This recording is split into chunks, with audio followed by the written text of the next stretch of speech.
Opinião Minas.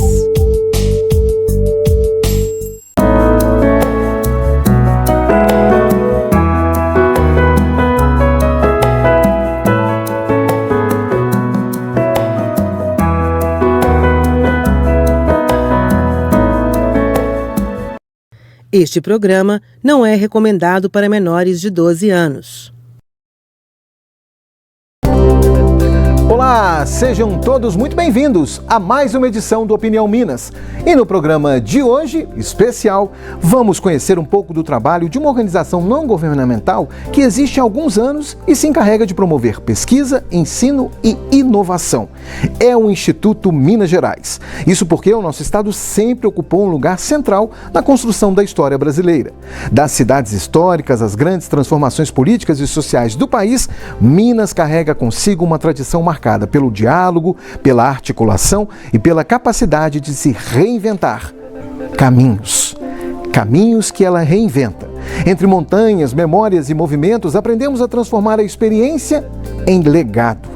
É desse território múltiplo, envolto por tradição e também inovação, que nasce o Instituto Minas Gerais de Pesquisa, Ensino e Inovação, com raízes mineiras e atuação por todo o nosso Brasil. Voltado à construção de soluções para os desafios contemporâneos, a proposta, sim, é conectar pesquisa, formação prática e iniciativas capazes de dialogar diretamente com a realidade das cidades e, por que não, das pessoas, aliás, principalmente das pessoas. Estruturado em escolas e centros especializados, o Instituto atua em áreas estratégicas como gestão pública, planejamento urbano, saneamento, educação, governança, memória social e desenvolvimento sustentável. Entre projetos, estudos e ações, o trabalho desenvolvido busca fortalecer políticas públicas, ampliar o acesso ao conhecimento e promover iniciativas que unam eficiência, inovação e impacto social. Tudo isso sem perder de vista um dos traços mais marcantes da nossa identidade mineira: a capacidade que temos de construir o futuro preservando a própria história. Em um estado onde passado e presente convivem lado a lado, o Instituto Minas Gerais se lança e se apresenta como um espaço onde ideias, planejamento e transformação caminham juntos, investigando e criando novas histórias, pensando lá na frente, no futuro, em deixar um legado. Iniciativas que vamos conhecer um pouco melhor quando recebemos no programa de hoje o presidente dessa organização não governamental, Carlos Thiago, ou melhor, o professor Carlos Thiago de Azevedo, para juntos viajarmos por essa rica aventura de construir, zelar, proteger e consolidar os caminhos e a história desse nosso imenso estado. É o Instituto Minas Gerais, é o Opinião Minas, que juntos já estão no ar.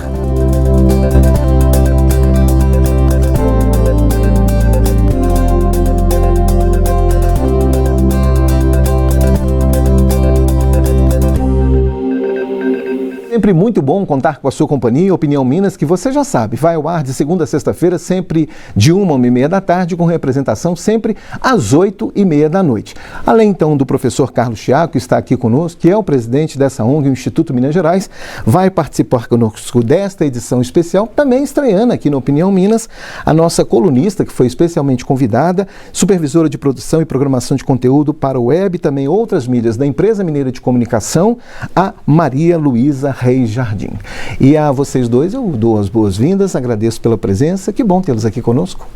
Muito obrigado pelo convite, é nós que agradecemos, para estar aqui representando um pouquinho da história do Instituto Minas Gerais e contribuir aí para a população. E essa contribuição, quando a gente fala de audiovisual, quando a gente fala de histórias, de inclusão social e transformação social, Maria Luísa, é sempre muito bom. Bem-vinda, que prazer ter você aqui estreando conosco. É um prazer imenso estar aqui com vocês. Estou muito empolgada para a nossa conversa e acredito que vai ser um resultado muito positivo. Muito legal. Carlos, eu já começo te perguntando o seguinte: uma organização dedicada a impulsionar ciência, tecnologia e gestão como pilares para um futuro sustentável e também para a proteção do nosso patrimônio, do patrimônio como um todo. Bom tê-lo conosco aqui no Opinião Minas. Muito obrigado, E é importante a gente pensar que é um desafio, Envolver todos esses elementos para a gente poder falar de impulsionamento e de construção traz para a gente também a lógica do desafio. Mas eu acho que o desafio é coisa do mineiro. né? De tentar construir, de tentar deixar legado, de tentar impulsionar, envolver desenvolvimento econômico, mas manter também suas tradições. Então, esse é um dos pontos que move, né, desde o seu surgimento, a fundação do Instituto Minas Gerais. E é isso que a gente tem tentado, numa luta diária, que não é fácil, né, mas ela é prazerosa. Né? E o prazer aqui se dá também pela lógica de quanto mais pessoas nós vamos atender, o que a gente vai de entregar, e a lógica do legado. Eu acho que o mineiro tem a ideia do legado, né?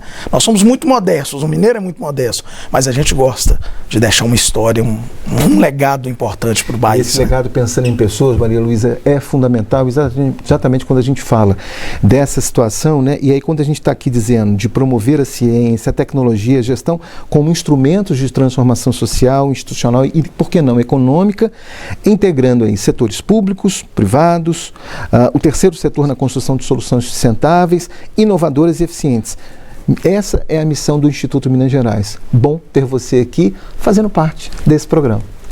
Então é muito interessante, né? Porque era algo que eu trouxe muito dentro de mim enquanto gestora pública, que é a importância da gente pensar em políticas públicas estruturantes. E é muito satisfatório quando a gente vê pessoas como o professor que tem essa missão dentro deles também e de forma direta auxilia o Estado a fomentar e a capacitar essas pessoas para que elas alcancem os recursos. Então. E é interessante porque quando a gente fala de todo esse fomento, aliás, é uma palavra que a gente vai desmistificar aqui, para você que está em casa acompanhando essa edição especial aqui do Opinião Minas, a gente vai levar até você o quanto o trabalho dessas pessoas tem uma relação direta ou pode ter uma relação direta com aquilo que você idealiza, com aquilo que você sonha. De repente você tem um projeto. Como é que esse projeto vai sair do papel? De que forma? Eu não tenho o recurso necessário. Essas pessoas aqui sabem exatamente como fazer, seja você como cidadão ou seja você como instituição. E a gente vai traduzir um pouco essa mística para que não fique algo muito distante, porque a gente acha que às vezes só vale para o outro. Não, vale para mim também. A mão está estendida para todos e a oportunidade idem, idem, idem. E que bom que é assim, né? Professor Carlos, eu já começo dizendo o seguinte: Minas Gerais tem então essa forte tradição ligada à política, à educação e à construção de políticas públicas, né? De que forma essa identidade mineira influencia o trabalho do Instituto Minas Gerais? Primeiro nós temos que desmistificar que os problemas sociais são problemas exclusivos do Estado. Né? Então, tanto a iniciativa privada quanto o poder público e também o terceiro setor têm compromissos e responsabilidade social. Então, nesse caso, quando a gente pensa nessa estrutura de fomentar e de melhorar a qualidade de vida, isso não é algo que é colocado como um favor. Todas as instituições têm que promover. E o Brasil optou por ter o suporte do terceiro setor nessa promoção também desse desenvolvimento social.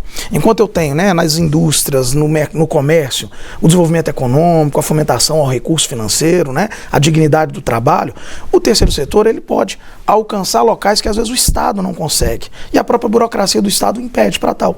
Então, o Instituto Minas Gerais nasce nessa ideia de ser um ponto de convergência e conexão entre o terceiro setor, o Estado, a iniciativa privada, para a gente poder conseguir construir projetos, né, e fomentar situações que possam ser repartidas e alcançadas a todo o Estado. Então, é uma divisão de responsabilidade que muitas das vezes nós nos esquecemos, né? Não é um trabalho voluntário porque somos samaritanos, mas é um trabalho que necessita porque nós temos um compromisso, um acordo, né, de que a sociedade fomente da melhor maneira. E a gente precisa institucionalizar. E Minas tem isso, né? Minas é o farol da liberdade do país, né? Minas é aquela lógica da preservação da memória. Nós temos o primeiro patrimônio tombado pela Unesco, reconhecido pela Unesco em Minas Gerais, a maior concentração de patrimônios tombados pela Unesco em Minas Gerais. Então nós temos isso já enraizado no nosso dia a dia. E tem o maior patrimônio ainda de Minas, que é o mineiro. Né? O seu jeito, a sua gente. Como que a gente vai guardar isso? Nós vamos tomar cuidado com isso, nós vamos preservar. Porque a tecnologia muda, ela é importantíssima, mas ela também pode tampar, pode esconder, pode solapar aquilo que é nosso, essa questão tradicional. Então o Instituto ele vem com essa visão, ele nasce nesse meio, nesse desafio, para compartilhar responsabilidades. Quando a gente fala de fomento, né, e para quem está em casa às vezes, Maria Luísa, é uma palavra distante, e que às vezes as palavras tornam às vezes projetos inviáveis ou impossíveis a partir de uma palavra, porque as pessoas têm os ruídos na cabeça delas e às vezes falam assim, isso não é para mim. O que é um fomento? Vamos traduzir alguns termos que a gente costuma usar, e vocês que são do meio, do audiovisual, enfim, que trabalham trabalham nesse meio, às vezes precisam esclarecer para que o telespectador entenda, e a quem está nos assistindo, são mais de 600 municípios que nos acompanham, para que as pessoas que estão nos acompanhando entendam como é que ela pode desenvolver o projeto a partir dessa expressão do fomento. O que é o fomento e como é que ele se encaixa? O fomento, ele é basicamente a estruturação de um projeto, então seria desde a elaboração dele até a captação de recursos, ou então uma capacitação para que ela esteja apta a participar de editais de fomento, mas é aquela lógica, não dá para você fazer cultura se você não tiver recurso. E o fomento é exatamente isso, é a possibilidade de você angariar esse recurso para poder fazer cultura de forma estruturada. Então, na prática, eu tenho uma ideia, professor e Maria Luísa, eu tenho uma ideia e, de repente, eu vou mobilizar, por exemplo, um instituto ou um outro órgão público que seja, para que esse meu projeto possa ganhar força, possa ser orientado, para que eu possa buscar os recursos nos locais certos e, de fato, torná-lo viável. É isso? É isso. A ideia ela tem que ser materializada num documento formal, para eu haver uma execução, para eu poder ter uma meta a ser atingida. Brilhantes ideias morrem porque não tem suporte, às vezes, para esse produtor, principalmente cultural, ou então de área social, para ele poder trazer isso na sua execução. E aí tem um outro ponto, que é a questão financeira. A gente precisa, sim, do fomento financeiro. Então, muitas das vezes, instituições privadas e o próprio poder público, ele vai lançar essas ferramentas que vão ser o financiamento, é o fomento àquela atividade. Mas tem que ter um aparato burocrático, é onde que o Instituto entra. O Instituto entra o seguinte, se a instituição ela quer desenvolver um projeto, ela tem determinada dificuldade, então a gente cria um canal, converse conosco, nós vamos te auxiliar, nós vamos te dar o suporte para a gente poder aí ter um projeto, para a gente poder bater na porta do Estado, da iniciativa privada, para que eles fomentem, não é isso? Que a gente capte o recurso e a gente consegue executar. É um caminho simples, mas não é fácil. É um caminho simples, mas não é fácil. E muitas das vezes a pessoa está na sua atividade diária. Ela não vai conseguir sentar e materializar o seu projeto, né? Então, o nosso trabalho é qual? Não é facilitar a vida dele. Nosso trabalho é fazer com que o resultado seja amplo para todo mundo. Então, se nós temos um formato, um modelo, vamos fomentá-lo a criar o seu projeto, a captar o recurso, ou então a dizer o seguinte, olha, o seu projeto é uma ação. Talvez uma ação resolva, de conscientização, não necessariamente um projeto custoso, mas é algo que pode ser um material de divulgação, uma rede social que vai auxiliar, que vai informar. E que pode ter um impacto muito grande dentro da sociedade, né? Sabe qual que é a minha grande expectativa desse programa aqui? É de quem está em casa, você que está nos acompanhando, você possa entender que às vezes uma ideia que você tem, e às vezes muitas ideias acabam criando na pessoa um sentimento ruim, porque ela fala assim, eu tenho ideias, mas não consigo avançar com essas ideias. Exato. E aí você se bloqueia. Então, a minha ideia de trazê-los aqui foi exatamente isso, dizer que existem mãos estendidas e que é possível você transformar alguma coisa, porque às vezes a ideia que eu tenho, ela pode ser exatamente o que o município, nesse exato momento, está precisando, para transformar, para mudar uma realidade, para reconstruir ou recomeçar alguma coisa, para dar a alguém dignidade. É muito por aí, Maria Luísa, pensar nisso? Exatamente, assim, é uma possibilidade, uma gama de possibilidades muito grande e que muitas vezes as pessoas ficam de fora porque acham que o tamanho é o desafio, assim, mas eu acredito que seja muito da parte do entendimento. Então, quando isso é desmistificado na mente das pessoas, fica muito mais simples o processo, né? Ganha quem teve a ideia, ganha lá na frente a sociedade, ganha a comunidade, e é isso, né? É pensar dessa forma coletiva e não individualizada, porque às vezes a pessoa fala assim, a ideia é o mais importante de você ter. Nós somos muito criativos. Isso é fato. A criatividade parece que borbulha entre nós. Em Minas Gerais parece que é um celeiro disso, né? As startups estão aí para provar essa realidade, né? E quando a gente fala dessa ideia, Maria Luísa, vem na minha cabeça muito assim, é exatamente esse, é startar o processo e entender que isso tem sinergia com muitos locais, e isso você faz muito bem, né? Assim, nessa questão, né? Dizem que a Maria Luísa pega alguns projetos aí que estão 99,99999999 excluídos, não, esse não vai dar. Ela vira, coloca uma vírgula e a pessoa, nossa, que projeto maravilhoso. Então, é isso, né? É dizer sim para quem durante muitos anos da vida conviveu com o não. Exatamente, assim, é um trabalho muito importante, então quando a gente consegue esse conhecimento e reestrutura ele para poder repassar para outras pessoas, a gente tem um resultado, é consequência, né?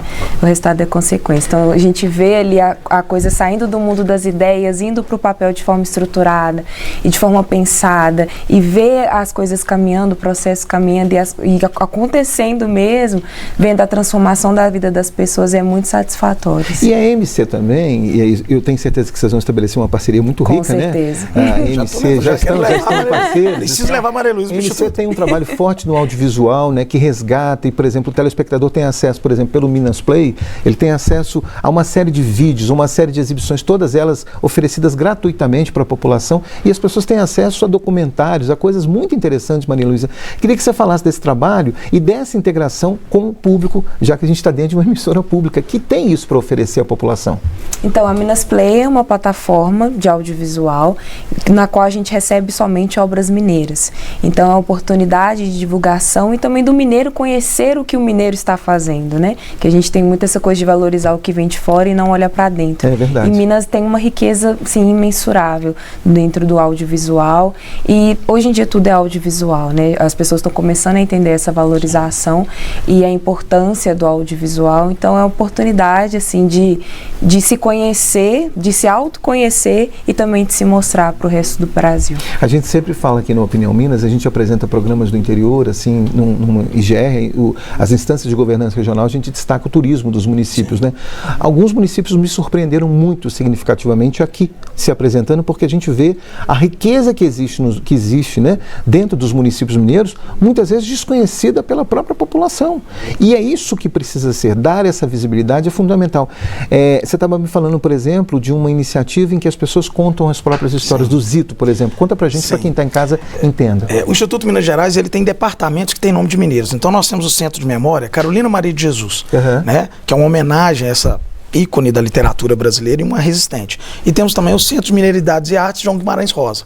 Esses dois centros se uniram para poder registrar a história de Minas, né? E aí os dois centros se reuniram e a gente criou o fomento para a gente poder conseguir fazer o registro da história de Minas, não através apenas dos objetos ou do patrimônio tangível, né, daquilo que eu encosto, mas também da história das pessoas, porque senão não tem, né? E aí nós lançamos agora nessa quarta-feira, né, dia 25 de maio, foi até aqui na rua Sapucaí, um documentário que é sobre a história do Sozito. Sozito é um senhor que vai fazer agora 91 anos, ele é apaixonado com choro, toca pandeiro, é conhecido como Zito do pandeiro, e fizemos um documentário, que é ele contando a vida dele junto com o choro, e o nome do filme ficou, né, Zito, uma vida de amor e choro. É uma história maravilhosa, de arrepiar, muito legal. Essa é a ideia, né, é contar a história daquilo que é cultural e daquilo que é mineiro. Então é maravilhoso, foi um lançamento bacana e é o que a gente vai lançar agora no mês de julho, o primeiro edital para fomento nesse projeto que chama Vozes da Memória, né, onde que nós vamos fomentar e nós vamos colocar recurso financeiro do Instituto para poder fomentar o produtor audiovisual para criar pequenos documentários contando a história de Minas, mas pela boca das pessoas, né? Para a gente poder escutar o sotaque nosso de várias regiões do estado, para que as pessoas consigam ter esse registro. E a plataforma é um local que nós queremos depositar tudo isso construído. E pode ser a história do seu Zito, pode ser a história do seu Joãozinho aí da sua comunidade, pode ser a história do seu Mariano, podem ser todas as histórias, né? São pessoas que às vezes vivem no anonimato, mas que têm muito para oferecer para a sociedade, e eu falo que a televisão tem que ser um instrumento de contribuição social, tem que ser um instrumento de transformação social, e é por meio dessas histórias em que a gente deixa esse legado que a gente tanto procura, né? E o audiovisual tem um papel fundamental nisso. Deixar essas histórias registradas é um trabalho muito importante, muito precioso, que é um papel que vocês cumprem como uma missão social mesmo, né? É isso. Acho que eu estou ficando poeta, assim. Acho que eu estou ficando meio inspirado. Eu ia falar que choro aqui é de alegria, né? É muito por aí mesmo, né? Exatamente, assim. Então, é sobre a preservação, né? Tudo que a gente tem é a nossa memória. Então, como que a gente pode trabalhar para preservar essa memória de forma estruturada, de forma que isso não se perca, né? Porque a gente tem essa questão, assim, as culturas tradicionais, as coisas não estão sendo repassadas da melhor forma, os jovens não têm tido tanto interesse também nessas histórias, porque não têm acesso. Né? Exato. Então, criar esse acesso de forma inteligente é fundamental.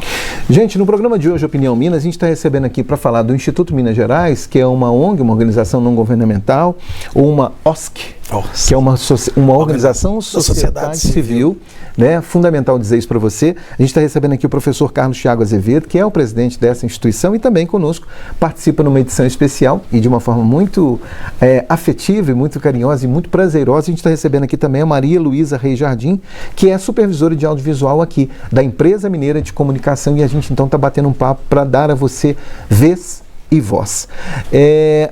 Importante dizer nesse projeto, porque eu acho que uma pergunta que a Maria Luísa deixou ali, uma palavrinha me chamou a atenção. A questão é, talvez quem está em casa está se perguntando como?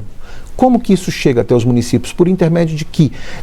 Como essas políticas públicas podem serem revertidas para a sociedade? De que maneira quem tem uma ideia pode mobilizar, por exemplo, o seu próprio município? Onde?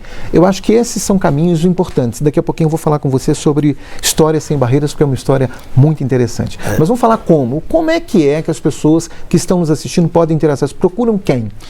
Primeiro, nós vivemos uma revolução da comunicação, né? Então, hoje, uma pessoa dotada de telefone celular, se ela souber utilizar, ela é um bom comunicador, é um comunicador. E a gente acha que, por causa disso, todos os rincões, todos os cantos do estado estão alcançados. Mas é como a própria Maria Luísa deixou muito claro, há uma história que não é contada. E aquela história é passada de pai para filho, né, de avô para neto, e isso é algo que nós temos que tomar muito cuidado. Durante a fala da Maria Luísa, eu estava lembrando aqui que a gente tem, né? O mundo tem um local na Suíça onde que guarda todas as sementes de tudo no mundo. E nós precisamos fazer isso com a memória. Né? E o povo mineiro é muito marcado. Quando a gente vai na região sul de Minas, a gente tem um mineiro, né? E aí o sotaque condena, né? O porta, portão. Quando a gente vai para o norte de Minas, nós já temos aquele sotaque próximo do sotaque baiano. Quando a gente vai para a zona da mata, a gente tem lá em Juiz de Fora o arroz com casca. Então, nós temos uma riqueza que tem que ser registrada. Então, esse como é isso. O Instituto está tentando e construindo uma via de comunicação com o interior para a gente poder acessar os recursos públicos, aos editais que estão publicados, que não são poucos, para poder trazer essas histórias, né? Então, do Congado, da Folia de Reis, não é isso? Da história, por exemplo, do último barco a vapor do mundo em funcionamento, que é o Benjamin, que está lá em Pirapora, né? E assim, diversas outras atividades. É a atividade daquele artesão que ainda consegue trabalhar na pedra-sabão, uma pequena estátua. O Instituto Minas Gerais, inclusive, tem enquanto brasão o obelisco da Praça Tiradentes em Ouro Preto, né? E nós temos uma réplica, né, milimetricamente reduzida 50 vezes, feita por uma artesã em Mariana, manualmente. É a coisa mais linda do mundo. Então, esses saberes, a gente precisa fazer isso. E o Instituto está publicando alguns editais e criando caminhos de comunicação para treinamento, para que a gente possa fazer, né? A gente chegar até a Maria Luísa, que tem, inclusive, até aulas, videoaulas gravadas de como lidar com o edital de fomento, como fazer projeto, para a pessoa poder acessar. E sem também deixar de lado a responsabilidade. Porque captar o recurso é uma fase difícil e importante. Prestar conta é mais ainda, né? Então a gente tem essa preocupação também.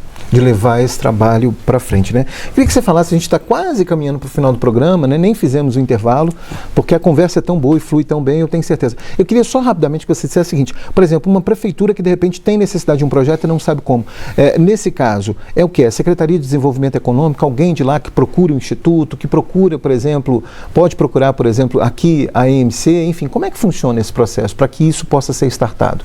Bom, geralmente é aqueles atores no poder público que têm voz de comando. Então, na área de desenvolvimento econômico, nós temos um projeto que chama o desenvolvimento nas trilhas de Minas, né? Então, é onde que a gente começa a buscar parte de desenvolvimento econômico do município, o potencial, para a gente poder fazer divulgação. Então, Secretaria de Planejamento, Secretaria de Desenvolvimento Econômico, Secretaria de Governo, né? Ou até mesmo o próprio gabinete do prefeito. A primeiro contato ele pode fazer com a gente, nós vamos ver o que nós conseguimos contribuir com o município naquele rearranjo, naquela situação que ele precisa, né?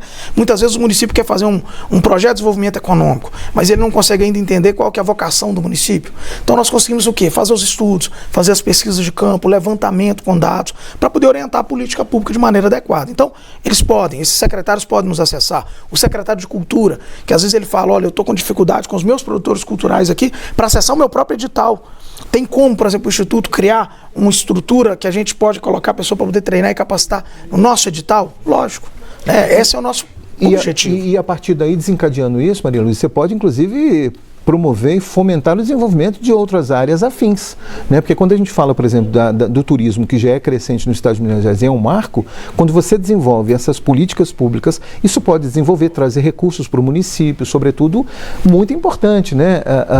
Falar desse outro aspecto. E falando, ligando assim as duas perguntas, dentro das secretarias de Estado de Cultura, a gente tem um programa que se chama Secult no Município, que é a demanda demanda que o município encaminha para a secretaria e a Superintendência de Fomento, junto com a Subcultura, se organiza para ir até o município com a equipe técnica para poder demonstrar ali como funciona a nossa Lei Estadual de Incentivo à Cultura, como que funcionam os editais do Fundo Estadual de Cultura e também políticas nacionais, como a gente teve a Lei Paulo Gustavo e atualmente em execução a Política Nacional Aldir Blanc, que são ferramentas aí que a gente tem para poder estar de forma presencial, para sair um pouco desse online também, que a gente usa um pouco demais, mas ter aquela troca de saberes, o olho no olho ali com os gestores municipais e os gestores de produtores mesmo, regulares. Só para a gente meio que amarrar as histórias assim, quais são os principais desafios hoje enfrentados pelos setores, por esses setores? São muitos projetos que o Instituto desenvolve, né? Por exemplo, a gente falou aqui do curso de cursos voluntários da língua brasileira de sinais, tem outros cursos também, o próprio audiovisual tem, o Instituto oferece, enfim.